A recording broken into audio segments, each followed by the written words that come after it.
जय मां कैला देवी। जय मां कैला देवी।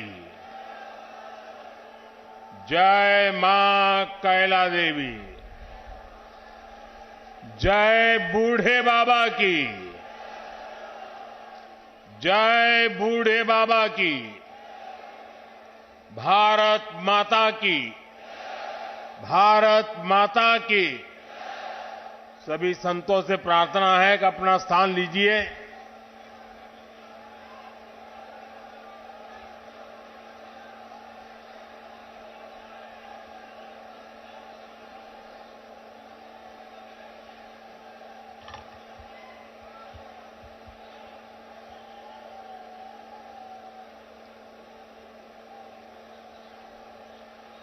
उत्तर प्रदेश के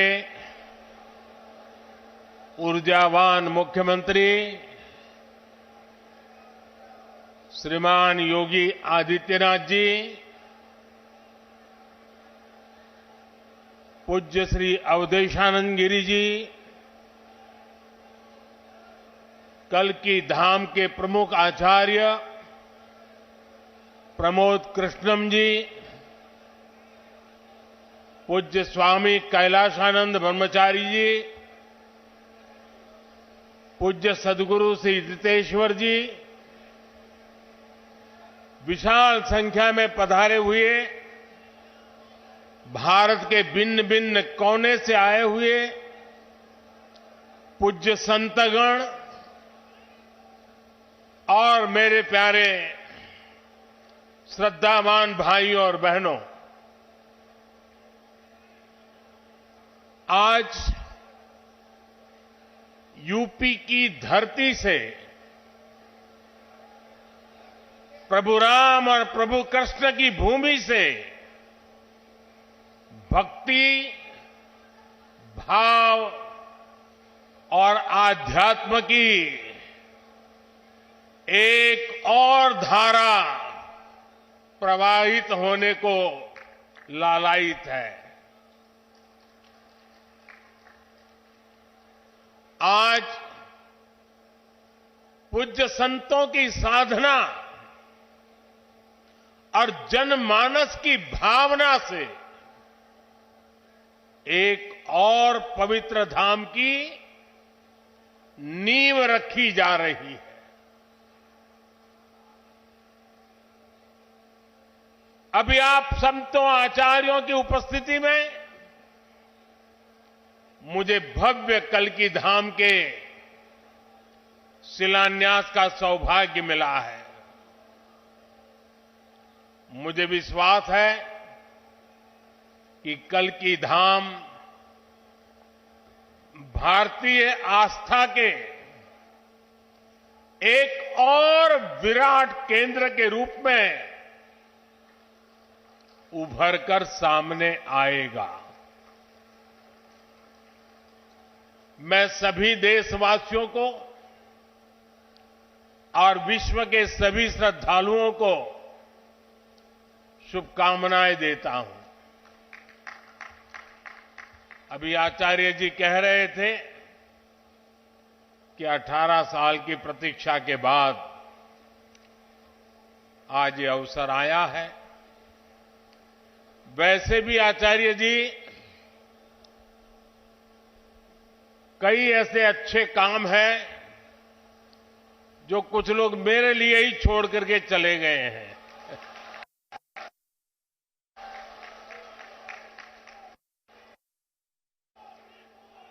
और आगे भी जितने अच्छे काम रह गए हैं ना, उसके लिए बस ये संतों का, जनता जनार्दन का आशीर्वाद बना रहे, उसे भी पूरे करेंगे।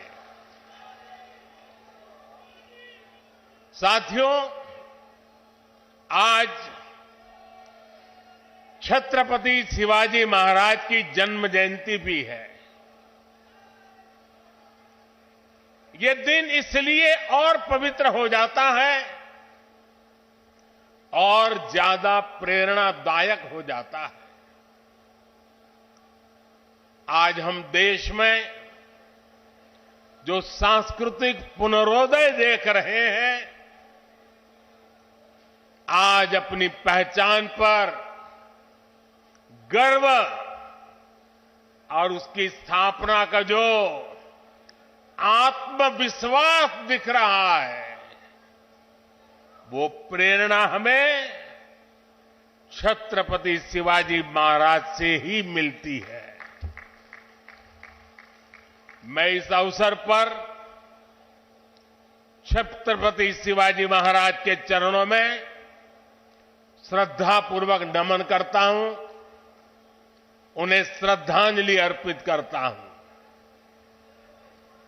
साथियों, पिछले दिनों जब प्रमोद कृष्णम जी मुझे निमंत्रण देने के लिए आए थे, जो बातें उन्होंने बताई उसके आधार पर मैं कह रहा हूं कि आज जितना आनंद उनको हो रहा है, उससे अनेक गुना आनंद उनकी पूज्य माता जी की आत्मा जहां भी होगी उनको होता होगा।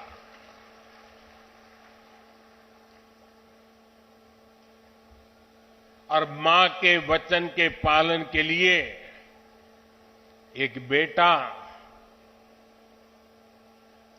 कैसे जीवन खपा सकता है, ये प्रमोद जी ने दिखा दिया।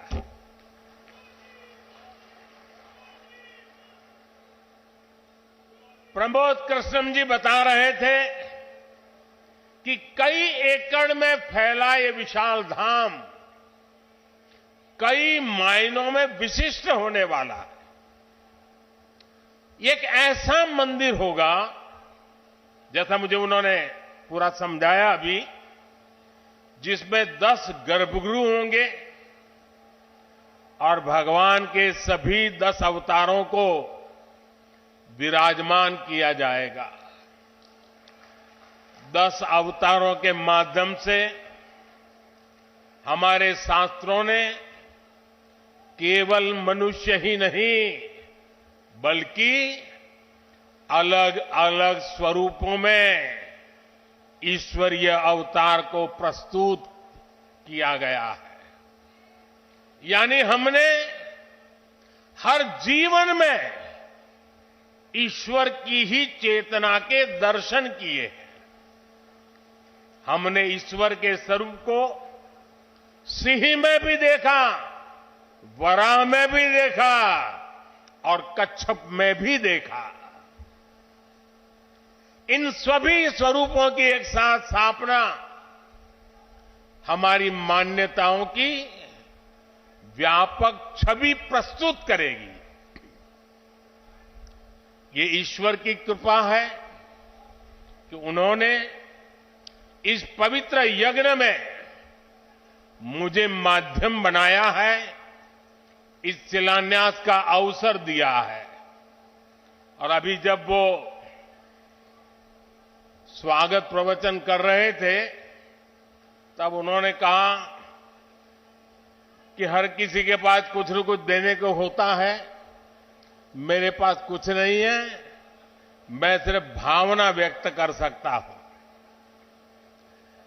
प्रमोद जी, अच्छा हुआ कुछ दिया नहीं, वरना जमाना ऐसा बदल गया है कि अगर आज के युग में सुदामा श्री कृष्ण को एक पोटली में चावल देते, वीडियो निकल आती, सुप्रीम कोर्ट में पीआई हो जाती और जजमेंट आता कि भगवान कृष्ण को भ्रष्टाचार में कुछ दिया गया और भगवान कृष्ण भ्रष्टाचार कर रहे थे। इस व्यक्त में हम जुगर रहे और इसे अच्छा है कि आपने भावना प्रकट की और कुछ दिया नहीं।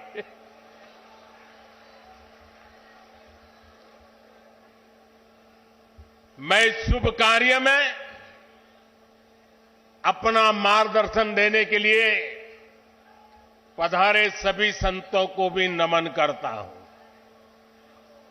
मैं आचार्य प्रमोद कृष्णम जी को भी बधाई देता हूं।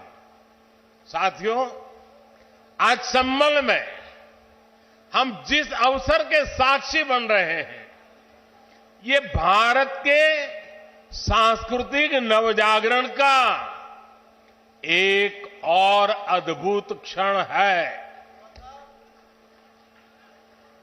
अभी पिछले महीने ही 22 जनवरी को देश ने अयोध्या में 500 साल के इंतजार को पूरा होते देखा है।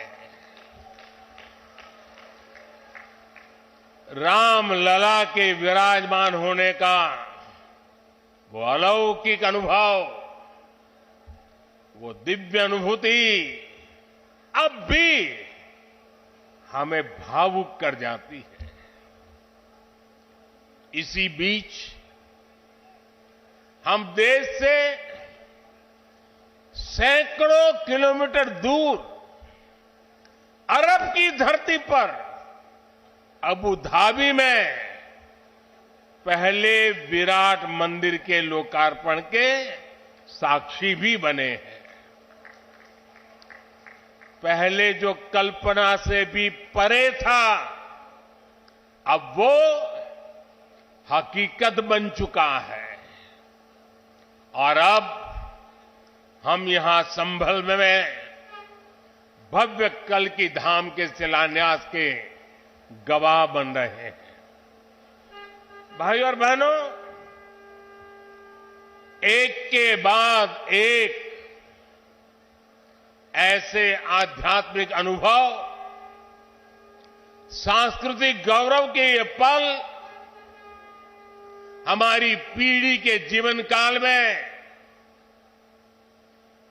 इसका आना, इससे बड़ा सौभाग्य क्या हो सकता है।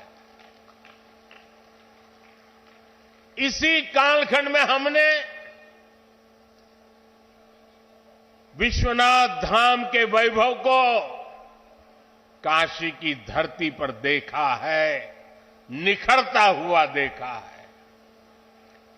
इसी कालखंड में हम काशी का कायाकल्प होते देख रहे हैं।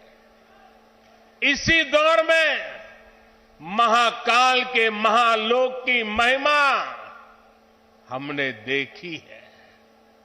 हमने सोमनाथ का विकास देखा है, केदार घाटी का पुनर्निर्माण देखा है। हम विकास भी, विरासत भी, इस मंत्र को आत्मसात करते हुए चल रहे हैं। आज एक और हमारे तीर्थों का विकास हो रहा है, तो दूसरी ओर शहरों में हाई टेक इंफ्रास्ट्रक्चर भी तैयार हो रहा है। आज अगर मंदिर बन रहे हैं, तो देश भर में नए मेडिकल कॉलेज भी बन रहे हैं। आज विदेशों से हमारी प्राचीन मूर्तियां भी वापस लाई जा रही है और रिकॉर्ड संख्या में विदेशी निवेश भी आ रहा है। ये परिवर्तन प्रमाण है साथियों, और प्रमाण इस बात का है, समय का चक्र घूम चुका है। एक नया दौर आज हमारे दरवाजे पर दस्तक दे रहा है। ये समय है हम उस आगमन का दिल खोलकर स्वागत करें। इसलिए मैंने लाल किले से देश को विश्वास दिलाया था, यही समय है, सही समय है। साथियों, जिस दिन अयोध्या में राम मंदिर की प्राण प्रतिष्ठा हुई थी, तब मैंने एक और बात कही थी। 22 जनवरी से अब नए काल चक्र की शुरुआत हो चुकी है। प्रभु श्री राम ने जब शासन किया तो उसका प्रभाव हजारों वर्ष तक रहा। उसी तरह राम लला के विराजमान होने से अगले 1000 वर्षों तक भारत के लिए एक नई यात्रा का शुभारंभ हो रहा है। अमृत काल में राष्ट्र निर्माण के लिए पूरी सहस्त्र शताब्दी का यह संकल्प केवल एक अभिलाषा भर नहीं है, ये एक ऐसा संकल्प है जिसे हमारी संस्कृति ने हर कालखंड में जीकर दिखाया है। भगवान कल्कि के विषय में आचार्य प्रमोद कृष्णम जी ने गहरा अध्ययन किया है। भगवान कल्कि के अवतार से जुड़े कई सारे तथ्य और शास्त्रीय जानकारियां भी आचार्य प्रमोद कृष्णम जी मुझे बता रहे थे। जैसे उन्होंने बताया कि कल्कि पुराण में लिखा है, शंबले वस तस्तस्य सहस्त्र परिवत्सरा, यानी भगवान राम की तरह ही कल्कि का अवतार भी हजारों वर्षों की रूपरेखा तय करेगा। इसलिए भाइयों और बहनों, हम ये कह सकते हैं कि कल्कि काल चक्र के परिवर्तन के प्रणेता भी है और प्रेरणा स्रोत भी है। और शायद इसीलिए कल्कि धाम एक ऐसा स्थान होने जा रहा है जो उन भगवान को समर्पित है जिनको अभी अवतार होना बाकी है। अब कल्पना करिए, हमारे शास्त्रों में सैकड़ों हजारों साल पहले भविष्य को लेकर इस तरह की अवधारणा लिखी गई। हजारों वर्ष बाद की घटनाओं के लिए भी सोचा गया। ये कितना अद्भुत है, और ये भी कितना अद्भुत है कि आज प्रमोद कृष्णम जैसे लोग पूरे विश्वास के साथ उन मान्यताओं को आगे बढ़ा रहे हैं, अपना जीवन खपा रहे हैं। वो भगवान कल्कि के लिए मंदिर बना रहे हैं, उनकी आराधना कर रहे हैं। हजारों वर्ष बाद की आस्था और अभी से उसकी तैयारी, यानी हम लोग भविष्य को लेकर कितने तैयार रहने वाले लोग हैं। इसके लिए तो प्रमोद कृष्णम जी वाकई सराहना के पात्र है। मैं तो प्रमोद कृष्णम जी को एक राजनीतिक व्यक्ति के रूप में दूर से जानता था, मेरा परिचय नहीं था। लेकिन अभी जब कुछ दिन पहले मेरी उनसे पहली मुलाकात हुई तो ये भी पता चला कि वो ऐसे धार्मिक आध्यात्मिक कार्यों में कितनी मेहनत से लगे रहते हैं। कल्कि मंदिर के लिए इन्हें पिछली सरकारों से लंबी लड़ाई लड़नी पड़ी, कोर्ट के चक्कर भी लगाने पड़े। वो मुझे बता रहे थे कि एक समय उन्हें कहा जा रहा था कि मंदिर बनाने से शांति व्यवस्था बिगड़ जाएगी। आज हमारी सरकार में प्रमोद कृष्णम जी निश्चिंत होकर इस काम को शुरू कर पाए हैं। मुझे भरोसा है कि मंदिर इस बात का प्रमाण होगी कि हम बेहतर भविष्य को लेकर कितने सकारात्मक रहने वाले लोग हैं। साथियों, भारत पराभव से भी विजय को खींच करके लाने वाला राष्ट्र है। हम पर सैकड़ों वर्षों तक इतने आक्रमण हुए, कोई और देश होता, कोई और समाज होता तो लगातार इतने आक्रमणों की चोट से पूरी तरह नष्ट हो गया होता। फिर भी हम न केवल डटे रहे बल्कि और भी ज्यादा मजबूत होकर सामने आए। आज सदियों के वो बलिदान फलीभूत हो रहे हैं। जैसे कोई बीज वर्षों के अकाल में पड़ा रहा हो, लेकिन जब वर्षा काल आता है तो वो बीज अंकुरित हो उठता है। वैसे ही आज भारत के अमृत काल में भारत के गौरव, भारत के उत्कर्ष और भारत के सामर्थ्य का बीज अंकुरित हो रहा है। एक के बाद एक हर क्षेत्र में कितना कुछ नया हो रहा है। जैसे देश के संत और आचार्य नए मंदिर बनवा रहे हैं, वैसे ही मुझे ईश्वर ने राष्ट्र रूपी मंदिर के नवनिर्माण का दायित्व सौंपा है। मैं दिन रात राष्ट्र रूपी मंदिर को भव्यता देने में लगा हूं, उसके गौरव का विस्तार कर रहा हूं। इस निष्ठा के परिणाम भी हमें उसी तेजी से मिल रहे हैं।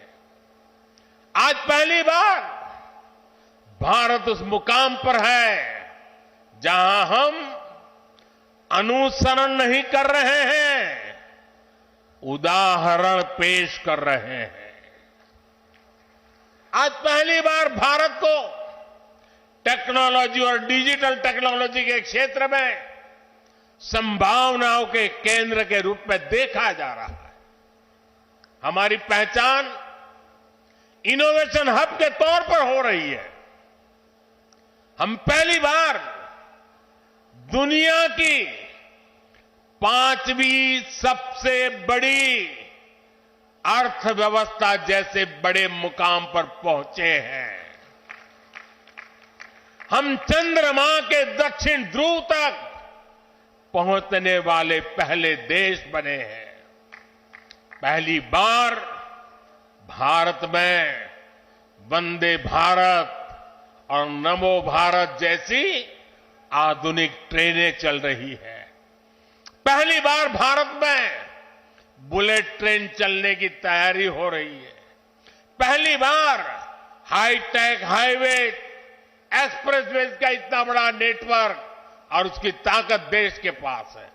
पहली बार भारत का नागरिक, चाहे वो दुनिया के किसी भी देश में हो, अपने आप को इतना गौरवान्वित महसूस करता है। देश में सकारात्मक सोच और आत्मविश्वास का ये जो ज्वार हम देख रहे हैं, ये एक अद्भुत अनुभूति है। इसलिए आज हमारी शक्ति भी अनंत है और हमारे लिए संभावनाएं भी अपार है। साथियों, राष्ट्र को सफल होने के लिए ऊर्जा सामूहिकता से मिलती है।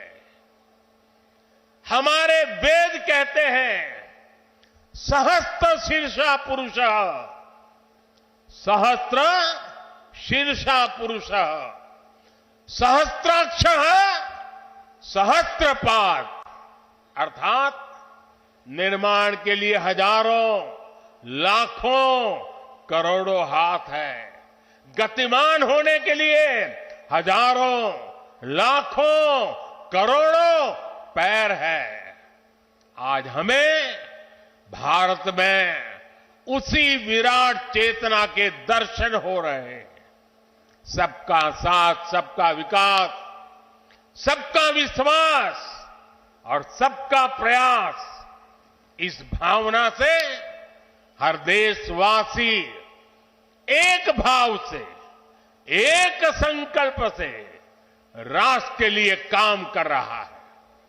आप पिछले 10 वर्षों में कार्यों के विस्तार को देखिए। 4 करोड़ से ज्यादा लोगों को प्रधानमंत्री आवास योजना के तहत पक्के घर, 11 करोड़ परिवारों को शौचालय यानी इज्जत घर, 2.5 करोड़ परिवारों को घर में बिजली, 10 करोड़ से अधिक परिवारों को पानी के लिए कनेक्शन, 80 करोड़ लोगों को मुफ्त राशन, 10 करोड़ महिलाओं को कम कीमत पर गैस सिलेंडर, 50 करोड़ लोगों को स्वस्थ जीवन के लिए आयुष्मान कार्ड, करीब 10 करोड़ किसानों को किसान सम्मान निधि। कोरोना काल में हर देशवासी को मुफ्त वैक्सीन, स्वच्छ भारत जैसा बड़ा अभियान, आज पूरी दुनिया में भारत के इन कामों की चर्चा हो रही है। इस स्केल पर काम इसलिए हो सके क्योंकि सरकार के इन प्रयासों से देशवासियों का सामर्थ्य जुड़ गया। आज लोग सरकार की योजनाओं का लाभ दिलाने के लिए गरीबों की मदद कर रहे हैं।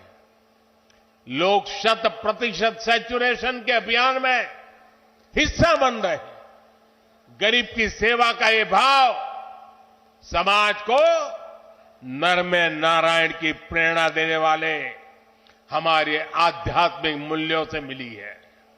इसलिए देश ने विकसित भारत का निर्माण और अपनी विरासत पर गर्व के 5 प्राणों का आह्वान किया है।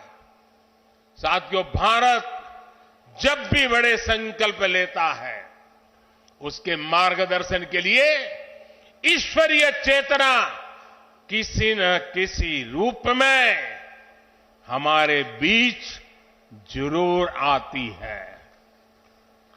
इसलिए गीता में भगवान श्री कृष्ण ने कहा, संभवामि युगे युगे, इतना बड़ा आश्वासन दे दिया है।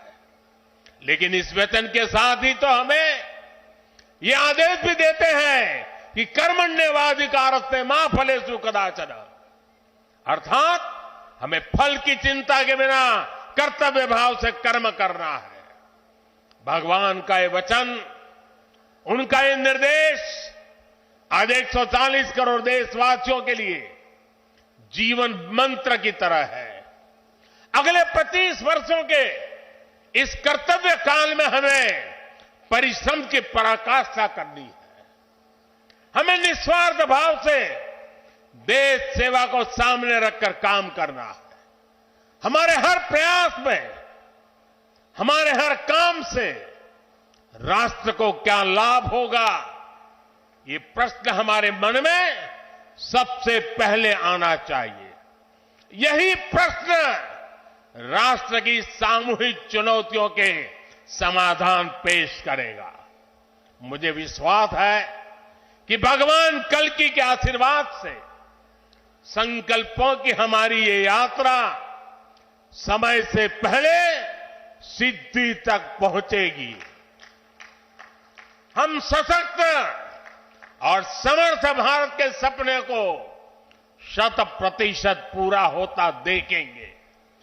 इसी की कामना के साथ आप सभी का मैं बहुत बहुत धन्यवाद करता हूं और इस भव्य आयोजन के लिए और इतनी बड़ी तादाद में संतों के आशीर्वाद प्राप्त करने के लिए मैं हृदय से प्रणाम करते हुए अपनी वाणी को विराम देता हूं।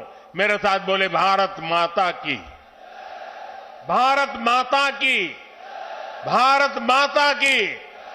बहुत बहुत धन्यवाद। Zee News.